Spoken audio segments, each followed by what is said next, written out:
The air on Lyra Prime was always still. There was no wind to speak of on the small planet, locked as it was in a permanent embrace with its star.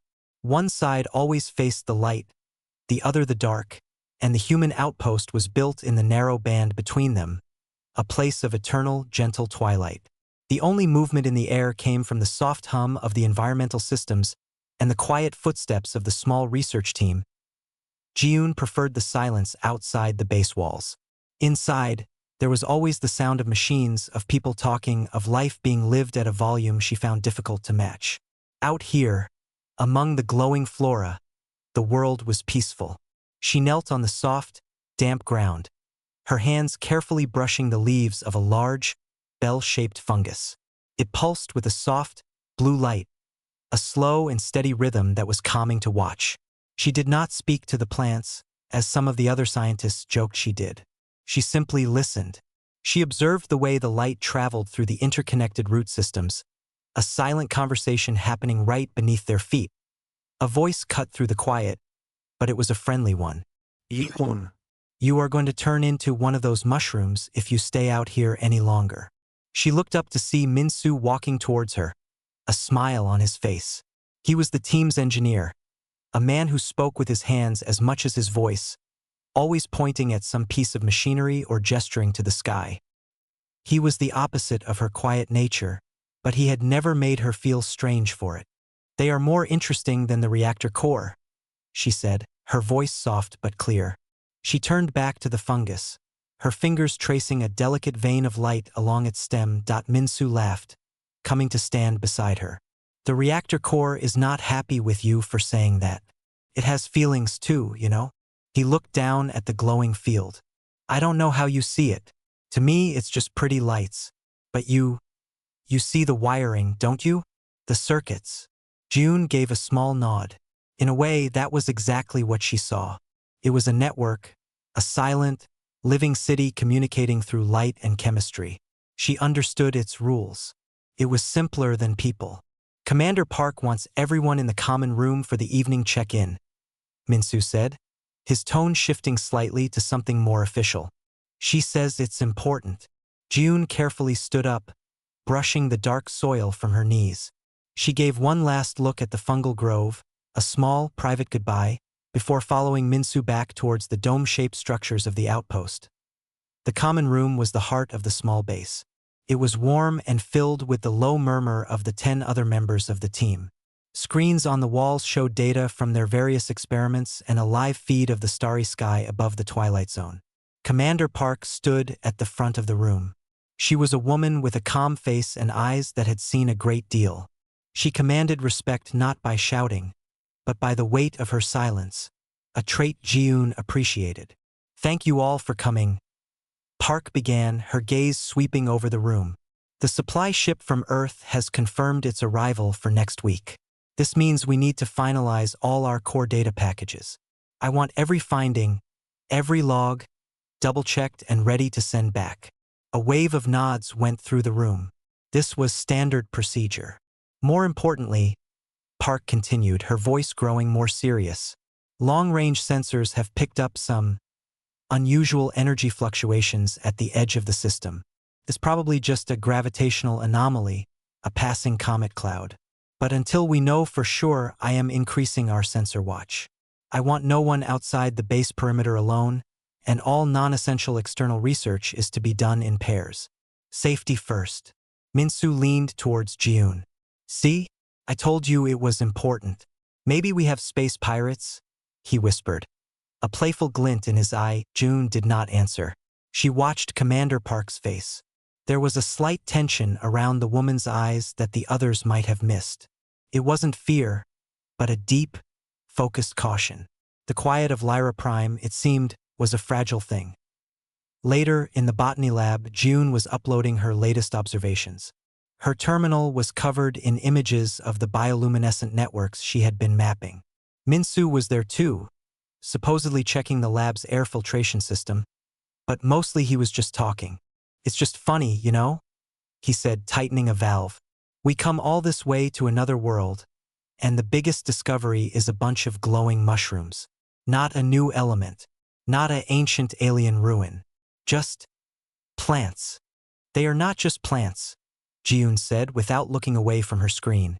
They are a complete ecosystem. They communicate. They share nutrients. They warn each other of danger. All without a single sound. Okay, okay, Min-soo said, holding up his hands in surrender. I get it. They are the quiet, perfect society. No arguing. No noisy engineers bothering them. A very small smile touched Ji-yoon's lips. They would probably like the quiet. Suddenly, the lights in the lab flickered. A low, deep hum vibrated through the floor, a frequency that was wrong. It was not the sound of their own machinery. It was something else. The smile vanished from Min-soo's face. What was that? A voice came over the base's intercom. It was Commander Park, and her voice was tight with controlled urgency. All personnel, this is not a drill. We have multiple unidentified contacts on an intercept course. They are moving fast. Security Protocol Alpha is now in effect. Everyone to their emergency stations. Now, the peaceful routine of the outpost shattered. The quiet was replaced by the sharp sound of alarms and running feet. Min-soo was already moving towards the door. Come on, Ji-yoon. You heard her. But Ji-yoon stood frozen for a second, her hand resting on her terminal. On the screen was a real-time feed from the external camera. For a moment, she saw it. The starfield outside, and then a dark, angular shape, silent and menacing, blotting out the stars. It made no sound. It sent no message. It just arrived. Then Min-soo had her by the arm, pulling her from the lab and into the frantic, noisy hallway. The silence of Lyra Prime was over. The calm inside the outpost was gone, replaced by a storm of noise and motion. Red emergency lights flashed, casting long, frantic shadows on the walls. The gentle hum of life support was drowned out by the blaring of the alarm and the shouts of the crew. Commander Park's voice was a steady anchor in the chaos, giving orders from the command center. Min-soo pulled Ji-yoon down the hallway, his grip firm on her arm. We need to get to the safe room, he yelled over the din. Ji-yoon moved, but her mind felt detached, processing the scene in slow, quiet details. She saw the fear on people's faces, the way their voices climbed higher, becoming sharp and broken. It was a stark contrast to the peaceful rhythm of the fungal groves. They rounded a corner and nearly collided with two other crew members who were running the opposite way. Before anyone could speak, a new sound began. It did not come from the speakers or the alarms. It came from inside their heads. It started as a low vibration, a wrongness that made the teeth ache. Then it grew into a crushing wave of noise. It was not a sound one could hear with ears, but one that was felt directly in the mind. A screeching, chaotic jumble of alien thoughts, raw aggression, and a terrifying need to dominate. It was a psychic scream. The effect was immediate and devastating. The two crew members in front of Ji-yoon and Min-soo clutched their heads and screamed, collapsing to their knees. One of them, a geologist named Hannah, began hitting her own temples, her logical mind shattered by the invasive signal. Min-soo cried out, stumbling against the wall. His mind, always so full of schematics and calculations, was a clear channel for the disruptive frequency. The noise short-circuited his thoughts, bringing a wave of nausea and disorientation. Make it stop, he groaned. Squeezing his eyes shut, June stood very still. The noise was terrible, a mental assault that made her want to curl into a ball. But for her, it was different. Where the others had a roaring river of thoughts, her mind was a deep, placid lake. The psychic scream crashed against its surface, causing painful, choppy waves, but it did not reach the quiet depths below. She felt the aggression, the alien intent, but her own consciousness remained her own. The silence inside her was a shield the noise could not fully penetrate. A tremendous crash echoed from the far end of the outpost, the sound of the main airlock being forced open. Heavy, unfamiliar footsteps clanged on the metal floors, moving with a purpose that was both fast and deliberate. The Kthar appeared. They were tall, their forms hidden by dark, segmented armor that seemed to absorb the red emergency light. They carried no visible weapons, but the psychic scream intensified around them, radiating from their very presence. They moved through the halls, and as they passed the struggling humans, they ignored them unless they fought back. A security officer, roaring in defiance, raised a tool to strike one. The Kthar nearest him simply turned its helmeted head. The officer's roar turned into a shriek of pure agony, and he dropped to the floor, unconscious. The Kthar were not here to kill. They were here to break and to collect. Min-Su, fighting through the pain, grabbed Ji-Yoon's hand again. "We have to move," he gasped, pulling her towards a service corridor. But it was too late. A pair of Kthar turned the corner, their silent, armored forms blocking their escape. The psychic pressure doubled. Min-Su cried out, falling to one knee. His hands clamped over his ears in a useless gesture. Yoon did not run. She did not scream. She simply stood in front of Min-Su, her body tense, her eyes fixed on the approaching aliens. Her quietness was not born of bravery, but of a different way of being. She was observing even now. The Kthar stopped in front of her. They seemed to focus on her. The other humans were loud, their minds broadcasting fear and rage, a signal the Kthar clearly understood. But Ji-Yoon was a void. Her mental silence was an anomaly, an insult to their noisy existence. One of them reached out a gloved hand and backhanded her across the face. The blow was sharp and sent her stumbling back against the wall. Pain flared in her cheek. Min-Su shouted her name, trying to get up, but the other Kthar placed a hand on his shoulder, and a concentrated burst of psychic force slammed him into the floor, where he lay still. The first Kthar stood over Ji-Yoon. It leaned in close, its featureless helmet just inches from her face. The psychic scream focused on her, a needle trying to pierce the quiet of her mind. It was a demand scream. Fear. Submit. Ji-Yoon looked back. Her face was already beginning to swell, and a trickle of blood ran from her lip. But her eyes were not full of terror. They were clear and cold. She gave them nothing. No psychic cry of pain, no mental image of surrender. Just a wall of silence. This seemed to infuriate the creature. It straightened up and, with a swift, brutal motion, kicked the data slate that had fallen from her hand. The slate shattered against the wall, its screen blinking out forever. It was a deliberate act, a destruction of her work, meant to provoke a reaction. Still, Ji-Yoon was silent. She did not look at the broken slate. She kept her eyes on the Kthar, her gaze unwavering. Her silence was becoming a weapon, and she did not even know it yet. The Kthar made a sharp, guttural sound, a physical expression of its frustration. It grabbed her by her broken data slate arm, its grip like iron, and yanked her to her feet. It dragged her away, past the unconscious form of Min-Su, down the hallway. The other Kthar followed, their psychic broadcast returning to its general, disorienting frequency. They passed Commander Park, who was being forced to her knees by two other invaders. The commander's mind was a fortress of discipline, but even she was visibly straining against the mental assault. Her eyes met Ji-Yoon's for a fleeting second. She saw the blood on the quiet girl's face, the rough way she was being handled, and the profound, unsettling calm in her eyes. It was a look that communicated more than any shouted order could. Then Ji-Yoon was pulled around another corner, and the commander was gone. The Kthar had shattered the quiet girl first, trying to break the one thing they could not understand. As they dragged her towards an unknown fate, Ji-Yoon closed her eyes for a moment, retreating into the only place they could not reach, the deep, silent center of herself. They had wanted to hear her scream. They had failed. And in their failure, they had chosen the one human who would learn how to fight back. The world became a prison of noise. The Kthar ship was a place of harsh angles and cold, dark metal. The air smelled wrong, like ozone and something sharp and alien. But the worst part was the sound. It was not a sound you could hear with your ears, but one that pounded directly inside your skull. It was a constant, churning storm of alien thoughts. There were no words, only feelings. Rage. A deep, cold hunger. A need to dominate and break. It was like being trapped in a room with a screaming, angry beast that never got tired.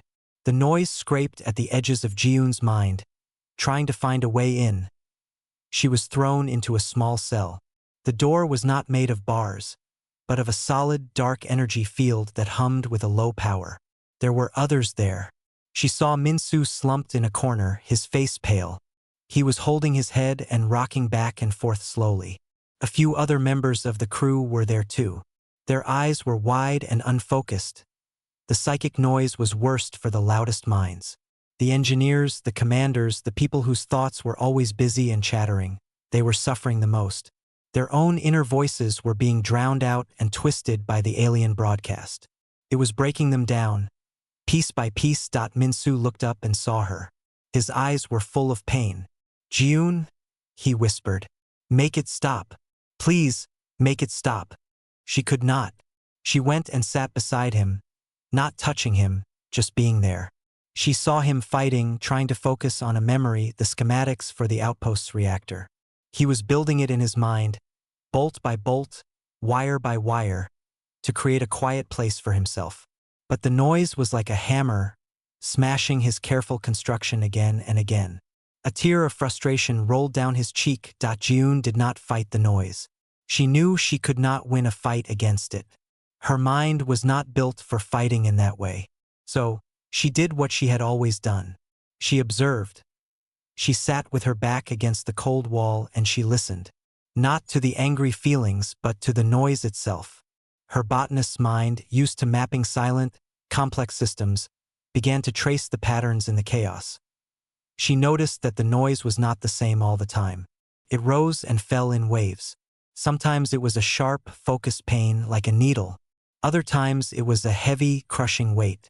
She realized the Kthar were not just screaming randomly. This was how they communicated. This was how they expressed everything. They were broadcasting their entire existence all the time. They had no concept of a private thought. To be silent to them was to not exist. Her quiet mind was a blank space in their noisy world, and it confused and angered them. Days blurred together. There was no day or night, only the endless noise. The other prisoners were changing.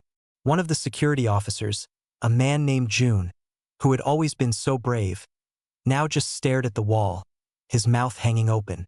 He had given up. His mind had been erased by the constant pressure. Minsu was getting weaker. His attempts to build mental walls were failing. He spoke less and less. Sometimes he would look at June, and his eyes held a question. "How are you still here? How are you still you?" She had no answer for him. She just was. Her silence was her shield. It was a defense the Kthar had never encountered before. They knew how to break a loud, fighting mind. They did not know how to break a deep, quiet lake point. One day, the energy field at the door vanished. Two Kthar stood there. The psychic noise focused, becoming a sharp point aimed directly at her. It was an order. "Come." They took her from the cell. Minsu tried to stand, to say something, but a wave of force from one of the guards pushed him back down into his corner. His eyes met hers, full of fear for her. They led her to a different room. It was empty except for a single, chair-like structure in the center. They forced her to sit in it. Bands of energy clamped around her wrists and ankles, holding her firmly. Then the Kthar stood in front of her, and the interrogation began. There were no questions asked out loud. Instead, the psychic scream intensified until it was a physical pain behind her eyes. It was a storm of images, of the outpost being torn apart, of her friends dying, of Lyra Prime's glowing fungi being burned to ash. They were trying to force a reaction. They wanted to see her fear. They wanted to hear her mental scream of surrender. June gritted her teeth. The pain was immense. She felt like her head was going to split open. She focused on the memory of the fungal grove. She pictured the soft, pulsing blue light. She remembered the silence, the peace.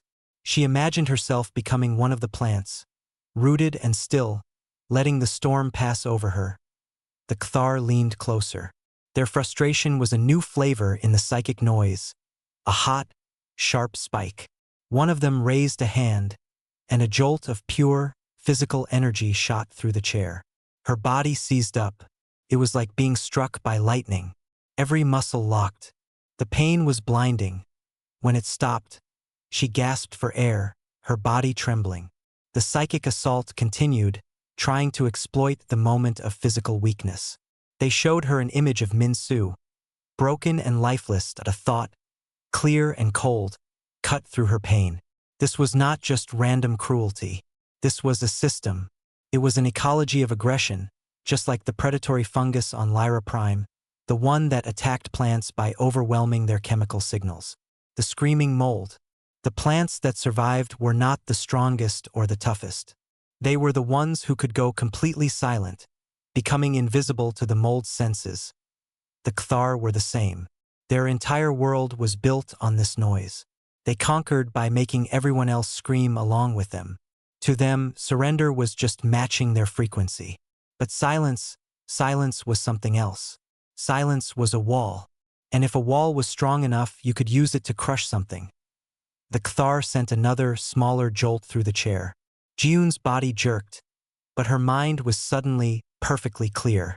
She looked up at her captors. Her face was pale and slick with sweat, but her eyes were not defeated. They were understanding. She had found their weakness.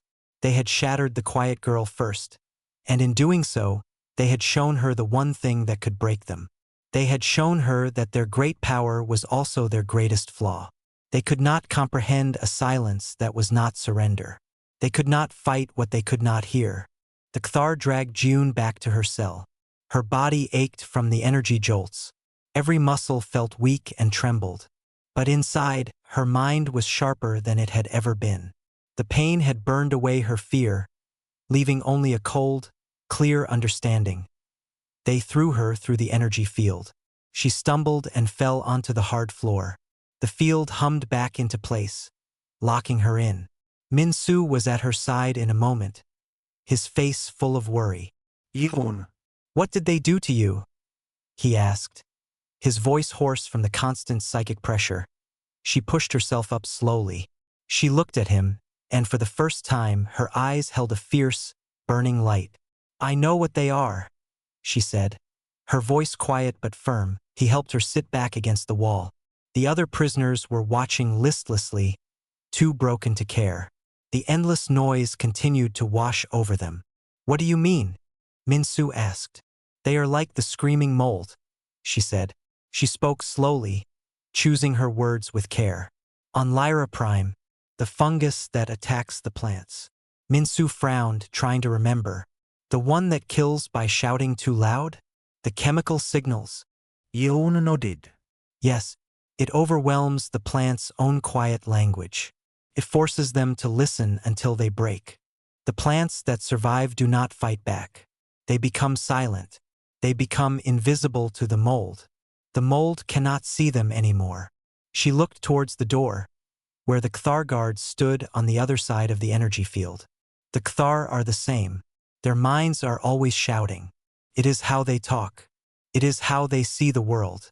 They think a mind that is not shouting is a mind that is broken or empty. They do not understand our quiet. They think it is weakness. Min-Su listened, his engineer's mind starting to work despite the pain. "So, your silence, it confuses them?" "It is more than that," June said. "It is a defense they cannot break. But it can also be a weapon." She turned to him, her gaze intense. "Their noise is their only tool. It is how they find us, how they control us, how they talk to each other. If we take that away, if we make a place that is silent, they will be blind. They will be alone." A spark of hope flickered in Min-Su's eyes for the first time since their capture. "A damper field? Like the one we use for sensitive comms? To block out all signals?" "Yes," June said. "But not a small one. A big one. Powerful enough to cover their ship, or at least a part of it. A bubble of perfect psychic silence." Min-Su was already thinking. "The outpost's main communications array. It has enough power. If we could reroute the primary emitter, overload the phase couplers, we could project a wide area dampening field. But it would be unstable.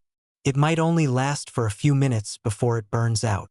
"A few minutes might be enough," June said. "If they are blind and confused for a few minutes, we could escape. We could get to the hangar where they keep our shuttle." "It is a big if," Min-Su said, his shoulders slumping. "And we are in here. How do we get out?" How do we get to the comms array? As if in answer, the lights in the cell flickered. A low groan echoed through the ship's hull. The psychic noise wavered for a second, like a radio signal losing its strength. Minsu's head snapped up. What was that? The groan came again, deeper this time. One of the light panels on the ceiling sparked and went dark. The ship? Minsu whispered, a slow smile spreading across his face. It's falling apart. Their technology, it's powerful but it's messy. It's all brute force. Look at the wiring in this cell. He pointed to a conduit running along the wall. It is poorly shielded. It is leaking power. I saw it when they brought you in. A ship that makes this much psychic noise must have huge power surges. Their systems must be under immense strain. He looked at Ji-yoon, his mind now fully alive, pushing the psychic noise into the background. That sound. It is a gravity plating regulator failing. If one fails, it puts stress on the others, creates a chain reaction. The energy field at the door flickered. It did not vanish, but it became less solid, shimmering like a heat haze. This is our chance, Minsu said, his voice tight with excitement. When the next surge happens, the field might drop for a moment. Just a second. We have to be ready. He quickly explained his plan to the others in the cell. Most were too far gone to understand, but one, a young botanist named Sumin, nodded weakly. She would stay with the others. Minsu positioned himself by the door. Ji-yoon stood behind him, her body tense. They did not have to wait long. A loud bang echoed from down the corridor, followed by the sound of tearing metal. The lights in the cell went out completely, plunging them into darkness lit only by the faint, sickly glow of the energy field. The psychic noise screeched, then stuttered.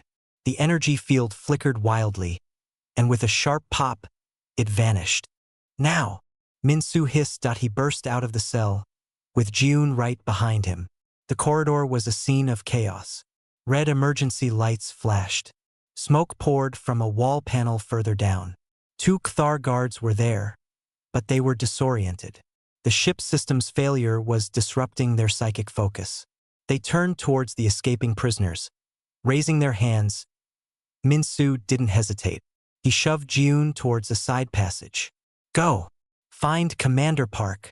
I will lead them away.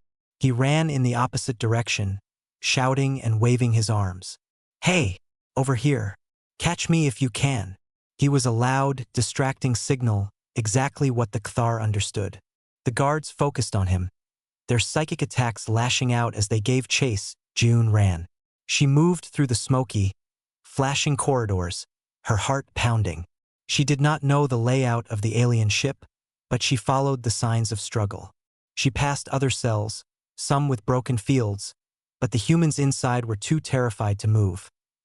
Then, she heard a familiar voice. It was not shouting. It was giving calm, firm orders. She rounded a corner and saw her. Commander Park was in a larger holding area with 3 other crew members. They had used a broken piece of conduit to short-circuit the door field. They were free, but trapped in the room, unsure where to go. Commander! Ji-yoon called out. Park spun around, her eyes widening in surprise. Yeon? How did you escape? There is no time, Ji-yoon said, rushing to her. Minsu is creating a distraction. We have a plan. We can beat them, she quickly explained. About the screaming mold. About the Ktharis weakness to silence. About overloading the comms array to create a damper field. Commander Park listened, her face a mask of concentration. The plan sounded insane, but she looked at Ji-yoon, the quiet botanist who had survived an interrogation, who had found a way out of her cell, whose eyes held a fire she had never seen before. She saw the truth in them. It is a long shot, Park said, but it is the only shot we have. She turned to her small group. You two, cause as much noise and damage as you can. Draw their attention. Be loud. June, you are with me. We are going to the comms array. The commander picked up a heavy metal bar from the floor.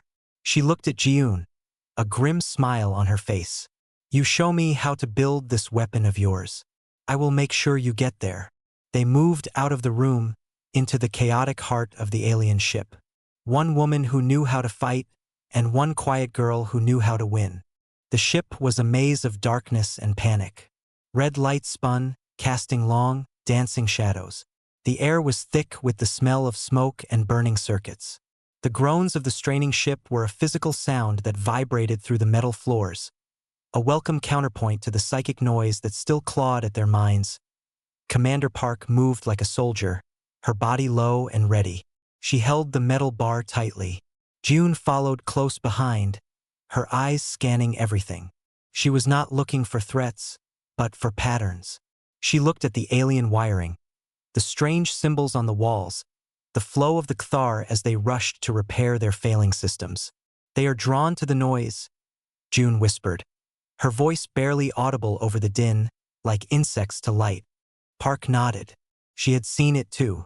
The Kthar were ignoring quieter, damaged areas and heading towards the sounds of the biggest explosions and the loudest shouts from the other escaping humans. It confirmed June's theory in the most brutal way. They moved down a corridor that sloped upwards. According to the rough map Minsu had drawn in the dust of their cell, the communications array was located in a central spire on the ship's upper level. Every step felt like a mile. The psychic pressure was a constant weight, trying to slow them down, to cloud their thoughts. Suddenly, two Kthar rounded a corner ahead. They were not guards. They were technicians carrying strange, glowing tools. But they were still Kthar. The moment they saw the humans, the focused psychic scream hit Park and June like a physical blow. Commander Park cried out, stumbling against the wall.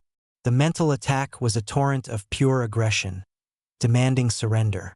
June felt it too, a sharp pain behind her eyes, but her inner silence absorbed the worst of it. She saw Park's face contort in agony, her knuckles white on the metal bar. The Kthar advanced. Their intent cleared. June did not freeze. She acted. She grabbed a loose panel from a sparking console and threw it down the corridor behind them. It clattered noisily against the metal floor. The Kthar stopped. Their helmeted heads turned towards the new sound. The psychic attack wavered for a crucial second. It was a reflex. Noise was what they understood. Noise was what demanded their attention. That IT was all the opening Commander Park needed. She pushed off the wall, her face a mask of determined fury. She was not fighting the psychic noise anymore. She was channeling her rage through it. She swung the metal bar in a short, powerful arc. It connected with the head of the first Kthar with a sickening crack. The creature dropped without a sound. The second one turned back, but Park was already on it, driving the bar into its midsection. It doubled over, and she struck it again on the back of its neck. It fell still. The psychic screaming in their heads stopped abruptly. The sudden silence was dizzying. Park leaned against the wall, breathing heavily. She looked at June, her eyes wide. "You saved my life. You were saving mine." June replied simply, "We have to keep moving." They continued their climb. After a few more turns, they found a large circular door. It was sealed, but the control panel next to it was dark and dead, another victim of the ship's power failures. "Stand back," Park said. She wedged the tip of her metal bar into the narrow gap between the door and its frame. She put all her weight into it, muscles straining. With a sharp screech of protesting metal, the door slid open just enough for them to squeeze through. They were in the communications room. It was a vast, dark space. In the center stood the array itself, a massive crystalline structure that glowed with a faint, sickly purple light. Consoles and panels lined the walls, their screens flickering with alien symbols. "This is it," June said, her voice full of awe and fear. "Okay, botanist," Park said, standing guard at the broken door. "This is your garden. Make it grow." June went to the main console. The interface was completely alien. There were no buttons, only smooth, touch-sensitive panels that responded to her presence with soft, purple glows. The psychic noise here was different. Not the screaming of individuals, but the deep, resonant hum of the ship itself, a powerful central broadcast. She closed her eyes. She blocked out the fear, the noise, the image of Park standing at the door. She thought of the fungal networks on Lyra Prime. She pictured the silent, elegant flow of energy and information. This array was just another network. A loud, aggressive, and stupid network. She placed her hands on the console. She did not try to read the symbols. Instead, she focused on the feeling of the system. She traced the paths of power with her mind, following the flows of energy. She was looking for the emitter controls, the power regulators. She was looking for the heart of the screen. Her fingers moved, sliding across the panels, adjusting invisible settings. She was not programming. She was tuning, like adjusting the frequency of a light to help a plant grow. She was tuning this array to produce not a louder scream, but a profound, absolute silence. The loud clang came from the corridor outside. Park tightened her grip on the bar.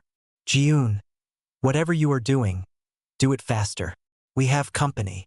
More Kthar were coming. Their psychic presence preceded them, a rising wave of anger that made the air feel thick. June's hands flew across the console. She found the primary power conduit. She rerouted it just as Min-soo had described, bypassing the safety protocols. Warnings flashed in purple on the screen. The central crystal began to glow brighter, humming with unstable energy. I need more time, June said, her voice strained. You have until I am dead, Commander Park said calmly. She braced herself in the doorway. Finish it. The first Kthar reached the door. Park met it with a savage swing of her bar. The fight was on. The corridor outside was filled with the sounds of combat and the silent, psychic fury of the aliens. Ji-yoon worked frantically. She was almost there. She had the damper field programmed. But it needed a final, massive surge of power to initiate. She needed to overload the system completely. Her eyes found the main phase coupler control. Overloading it would be like setting a bomb. It would destroy the array and maybe part of the ship with it. There was no going back. She looked at Commander Park. The commander was fighting two Kthar at once. She was bleeding from a cut on her forehead, but she was holding the doorway, a whirlwind of defiant motion. June took a deep breath. She thought of Min-soo. She thought of the quiet of her fungal grove. She made her choice. Her hand slammed down on the final control. The central crystal flared with a blinding white light. A deep, subsonic whump echoed through the ship. The hum of the array, and the psychic noise that rode on it, rose to a deafening peak, and then, everything went silent. The silence was absolute. It was not the quiet of an empty room. It was a new thing, a heavy, profound nothingness that fell over the ship like a blanket. The constant, grinding psychic noise that had been a part of their existence for days was simply gone. Eradicated. In the communications room, the sudden void was dizzying. June swayed on her feet, her hands still on the console. The blinding white light from the central crystal faded, leaving behind a dark, dead husk. The array was destroyed. At the doorway, the fight had stopped. Commander Park stood panting, her metal bar held ready. The two Kthar she had been fighting were no longer attacking. They were staggering back, their hands clawing at their own helmets. They made no sound, but their movements were frantic, confused. They stumbled into the corridor, colliding with the walls as if they were blind. The damper field was working. The Kthar lived in a world of constant mental noise. It was their sight, their hearing, their everything. The field of pure psychic silence Ji-yoon had created was, to them, a sensory blackout. They were suddenly deaf, blind, and utterly alone in their own minds. It was a terror they had never known was possible.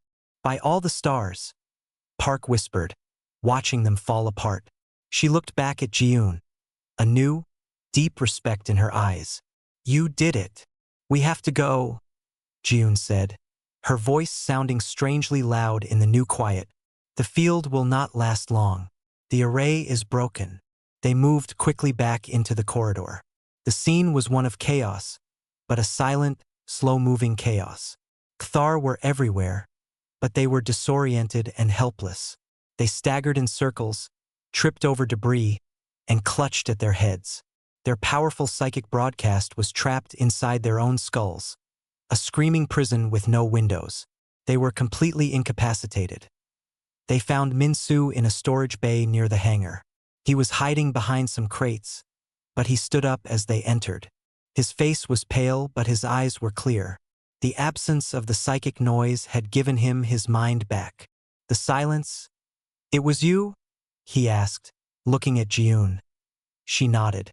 "We have to get to the shuttle." Together, the three of them ran towards the hangar. They passed other human prisoners, who were emerging from cells and hiding places, looking around in confusion and dawning hope. Park directed them, her voice firm and clear in the quiet. "To the hangar. Now, follow us." The hangar bay was large and filled with strange, angular Kthar ships. But in one corner, looking small and familiar, was their own human shuttle. This door was open. They rushed towards it. Min-Soo went straight for the pilot's seat, his hands flying over the controls. "Power is low, but it should be enough to get us back to the outpost," he said, point one by one. The other survivors piled into the shuttle. There were only 8 of them left from the original crew of 12. Their faces were thin and scared, but alive with relief that as Min-Soo began the engine startup sequence, a final Kthar appeared. It was larger than the others, its armor more ornate. It stood at the entrance to the hangar, blocking their path. It took a step forward, then another, fighting against the disorienting silence. It raised an arm, pointing at the shuttle. It was trying to focus, trying to push a psychic attack through the damper field. Ji-yoon, who was standing near the shuttle's open door, saw it. She saw the creature's struggle. She saw its determination to reclaim its noisy world. She did not feel hate. She felt a cold, final understanding. This was the nature of the screaming mold. Could not stop. It could only scream or be silenced. She stepped out of the shuttle and stood on the hangar floor. She looked directly at the Kthar commander. The creature saw her. The quiet girl. The one who had started all this. It focused all its will on her. A final, desperate attempt to project its power. Ji-yoon stood perfectly still. She did not shout. She did not threaten. She simply looked back, her face calm, her mind a wall of perfect, impenetrable silence. The Kthar commander took a stumbling step back. Its raised arm began to shake. The nothingness she projected was a force it could not combat. To a being that lived by noise, her silence was the end of the world. With a final, shuddering convulsion, the creature collapsed to its knees, then onto its side, motionless. Ji-yoon turned and walked calmly back into the shuttle. She sat down and pulled the door closed. "We can go now," she said softly. Min-Soo lifted the shuttle.